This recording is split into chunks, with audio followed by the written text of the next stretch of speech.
อันว่าความหักไม่ก็หักกันดีดีนุ้งนิ้งกุ้งกิ้งคือจังอาหารนั่นล่ะไม่ก็แซ่บเนาะสิกินน้ำพริกถ้วยเก่าอยู่ตลอด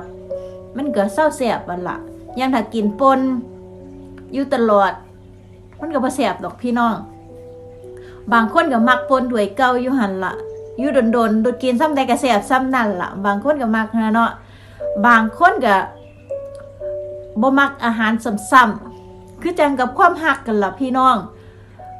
บางคนก็มักรสชาติมักเปลี่ยนรสชาติมักเปลี่ยนคูเปลี่ยนหยังจังซี่เนาะ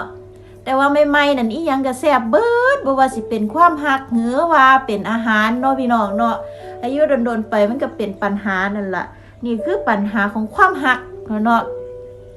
เว้าถึงว่าปัญหาของความหักเนี่ยถ้าเกิดว่าเลิกกันถ้าบ่มีลูกมันก็ไข่แน่เด้เนาะแต่ถ้าผู้ใดมีลูกติดนี่นะ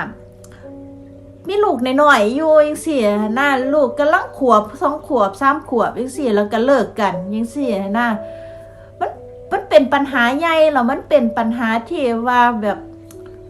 พ่อแม่นี่ใจสิขาดเด้เนาะยามเลิกกันแล้วบ่ได้ลูกไปจังซี่นะอันผู้ใดลูกไว้ครอบครองก็คือจังถือสิทธิ์นั่นน่ะคือจังเหมือนเจ้าของนี่ชนะจังซี่แล้วก็เฮ็ดใส่ในหลายๆเรื่องหลายๆอย่างให้อีกฝ่ายนี่เจ็บช้ำน้ำใจพี่น้อง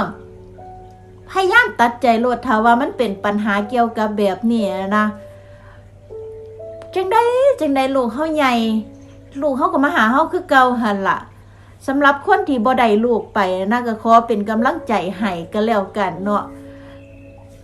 คือว่าถ้าเกิดว่าเฮาไปยื้อแย่งลูกมันก็แฮงสิเฮ็ดให้ลูกเฮานี่บ่มีความสุขบางเทื่อเขาแฮงสิแบบเฮ็ดให้ลูกเฮาเจ็บใส่หน้าเฮาจังซี่นะบางเทื่อก็สิแบบเฮ็ดจังได๋ก็ได้ให้เฮาได้เจ็บนั่นน่ะเฮ็ดจังได๋ที่เฮาสิเจ็บแฮงที่สุดน่ะเขาจะเฮ็ดใส่จังซี่นะในเมื่อความรักมันคืนดีกันบ่ได้เขาก็สิเฮ็ดประชดจังซี่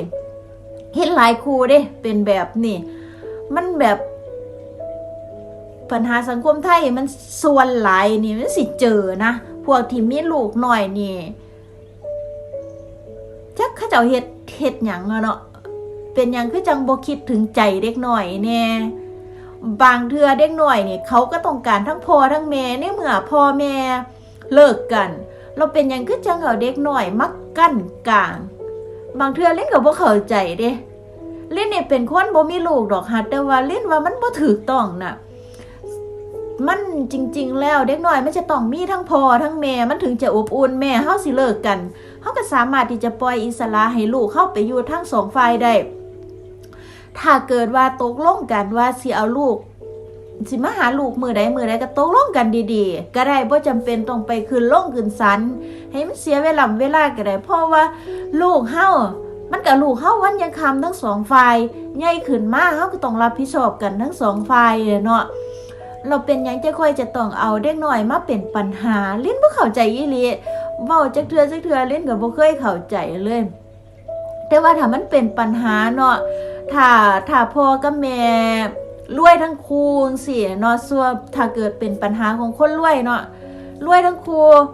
พ่อแม่มีหยังสิกินจังซี่นะไปขึ้นศาลเพื่อจะชัดเจนในการดูแลลูกจังซี่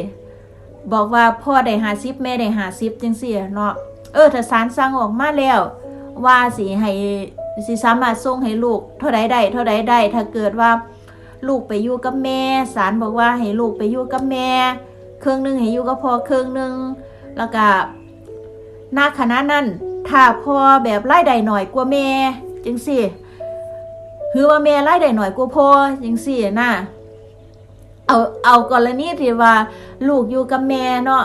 แล้วแม่รวยกว่าพ่อในขณะนั้นเนาะถ้าเกิดสมมุติได้เนี่ยอันแม่รวยกว่าพ่อแล้วก็ไปขึ้นศาลเพื่อจะได้ดูแลลูกนำจังซี่พ่อก็ฮักลูกอยากดูแลลูกนำจังซี่นะในขณะนั้นพอมีเงินเดือนหน่อยกว่าแม่ก็สามารถบอกศาลว่าสิสามารถส่งได้ซ้ำนั้นซ้ำนี่จังซี่นะ าก็ส่งซ้ำนั่นล่ะพี่น้องแล้วพอตกลงกันแล้วศาลโอเคทั้งแม่โอเคทั้งพ่อโอเคตกลงกันแล้วมันก็คือแล้วแต่ถ้าเกิดว่ารับหลังศาลออกมาแล้วถ้าแม่บ่ปฏิบัติตามคำสั่งศาลจังซี่เนาะถ้าแม่ยังยื้อแย่งอยู่ว่าจะต้องบ่อยากให้แบบเครียดให้พ่อจังซี่นะบ่อยากให้พ่อมาใกล้ลูกบ่อยากให้พ่อติดต่อลูกคือว่าสิเฮ็ดใส่น่ะนะเฮ็ดใส่เพื่อให้พ่อเจ็บแต่อยู่ๆพ่อก็เกิดร่ำเกิดรวยขึ้นมาจังซี่เป็นโอ้ยมีธุรกิจใหญ่โตเยอะแยะจังซี่แต่ว่าก็ต้องส่งลูกในซ้ำที่เฮาบอกศาลในขณะนั้นเฮาบอกว่าเฮา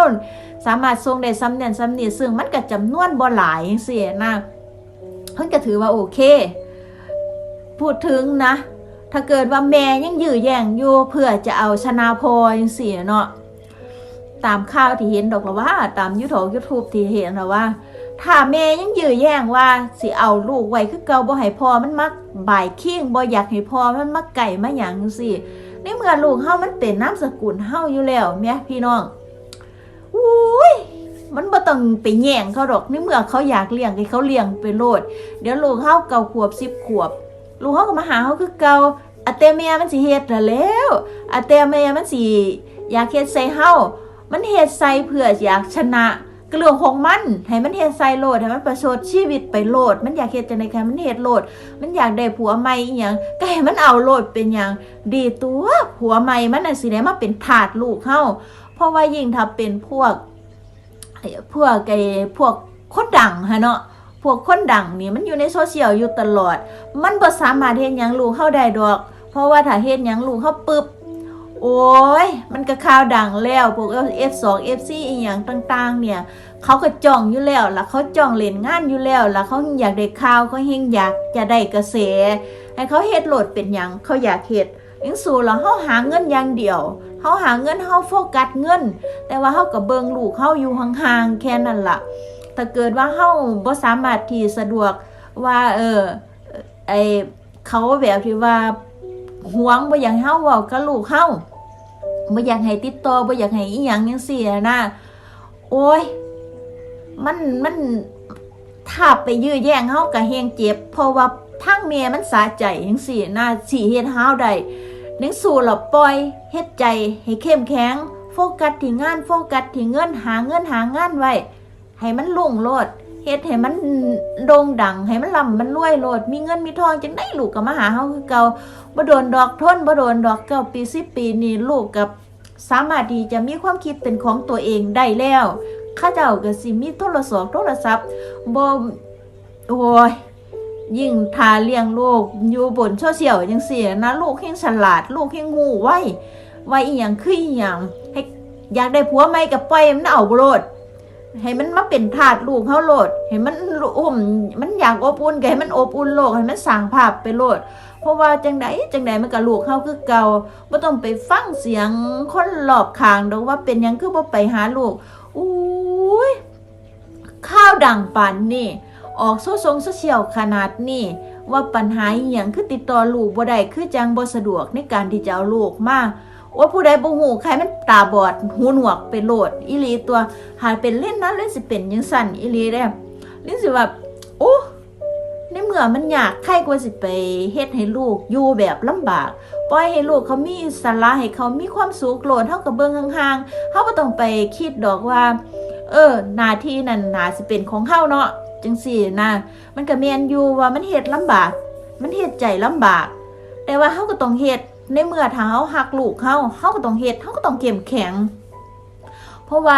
สิไปเฮ็ดให้ผู้หญิงมันแบบสะใจได้เฮ็ดหยังปล่อยให้มันเฮ็ดโลดมันอยากเฮ็ดจังได๋ก็ปล่อยให้มันเฮ็ดโลดมันอยากสะใจเฮ็ดแบบใดสะใจให้มันเฮ็ดโลดขอให้แต่ว่าอย่าไปทำลายลูกเฮาซ้ำนั่นล่ะถ้าเกิดว่าเขาทำลายลูกเฮายามใดขึ้นมาน่ะจังได๋มันก็ต้องดังถึงยามนั้นเฮาจังค่อยฟ้องเอามาเป็นลูกเฮา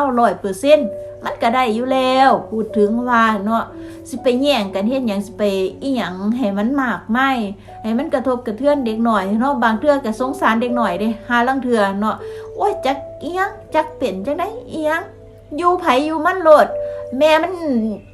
แม่มันเคี้ยวแม่มันหยังมีแม่อยากได้ผัวใหม่จะคนเป็น10คนก็ให้ปล่อยให้มันเอาโลดเป็นหยังปล่อยไปโลดบ่ต้องไปหัวซ่ามันดอกแล้วเนาะพูดถึงเห็นแล้วน่ารำคาญแบบเฮ็ดคือจังเจ้าของหิแม่เฮ็ดคือจังแบบคือเจ้าของคะจังซี่นะ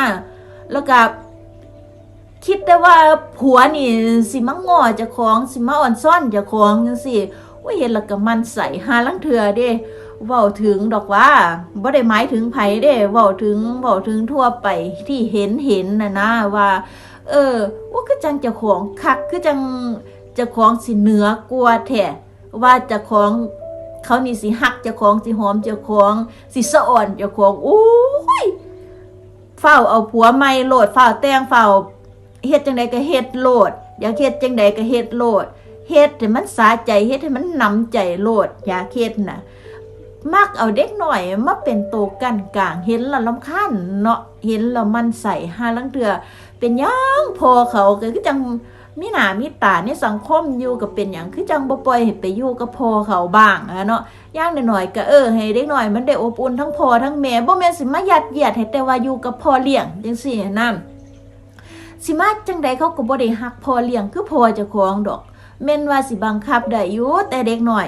แต่ใหญ่ขึ้นมาแล้วจังได๋เขาก็บังคับบ่ได้ดอกเขาก็มีหัวสมองอยู่เขาบ่ได้ปึกเขาบ่ได้โง่ปานนั้นเนาะเด็กน้อยโลกโซเชียลก็ยังอยู่กับโซเชียลอยู่ตลอดเขาบ่ได้สะอ่อนซ่อนศาสตร์ดอกเด้อปล่อยให้มันเลี้ยงโลดเนาะเว้ามาแล้วก็ศูนย์ โอ้ยเนาะเห็นแล้วมันรู้สึกมันใส่แม้ว่ายื้อแย่งลูกไว้อยู่จังสั่นล่ะแทนที่สิว่าให้โอกาสเขาจังได๋เขาก็ได้ส่งเสียลูกอยู่จังซี่นะอันแต่งั้นก็สิอยากได้น้ำเขาจังซี่แต่ว่าลูกก็สิบ่ให้เขาเบิ่งจังซี่นะแบบเฮ็ดจังได๋ก็ได้ให้เขาเจ็บช้ำน้ำใจเฮ็ดไปเพื่ออีหยังบ่เข้าใจเนาะเอามันอยากเฮ็ดจังได๋ก็ปล่อยมันเฮ็ดโลดเป็นหยังบ่ต้องไปสนใจมันดอกถ้าเฮาคิดว่าเฮาส่งได้ซ้ำใดก็ส่งซ้ำนั่นล่ะเฮามีปัญญาส่งได้ซ้ำนั่นในเมื่อมันบ่แบบในเมื่อขึ้นศาลแล้วศาลตัดสินออกมาแล้วมันบ่ได้เฮ็ดตามศาลแหมก็ปล่อยมันโลดเป็นหยังเนาะพูดถึงดอกว่าปล่อยมันโลดให้มันไปฟ้องโลดมันฟ้องเอาเงินอีกดีตัวเฮาก็สิได้เว้าเต็มที่อีกมันอยากเฮ็ดหยังให้มันเฮ็ดอยากได้ผัวจัก10คน100คนก็มันเฮ็ดโลดเป็นหยังเฮานั่งหาเงินอย่างเดียวรวยอย่างเดียวแล้วพี่น้องเนาะบ่เห็นเราก็มันใส่เห็นข่าวดังตึมๆแล้วก็มันใส่โอ้บ่อยู่จักจบจักสิ้นจักเทื่อหาลังเทื่อก็น่ารำคาญเด้แทนที่สิเป็นข่าวใหม่ๆออกมาเนี่ยกระจ้ากว่าอีหยังเด้พี่น้องเนาะรู้สึกมันใส่ซื่อๆดอกก็เลยออกมาเว้าเสื้อเนาะว่าโอ๊ยเป็นหยังคือจังเอาเด็กน้อยมาเป็นตัวประกันอยู่ตลอดเวลาจังซี่นะเอาก็เว้ากันเว้านัวหัวมวนเนาะพี่น้องเนาะซ้ำนี่ละคลิปนี้จังพบพอกันคลิปหน้าเนาะจ้าเนาะ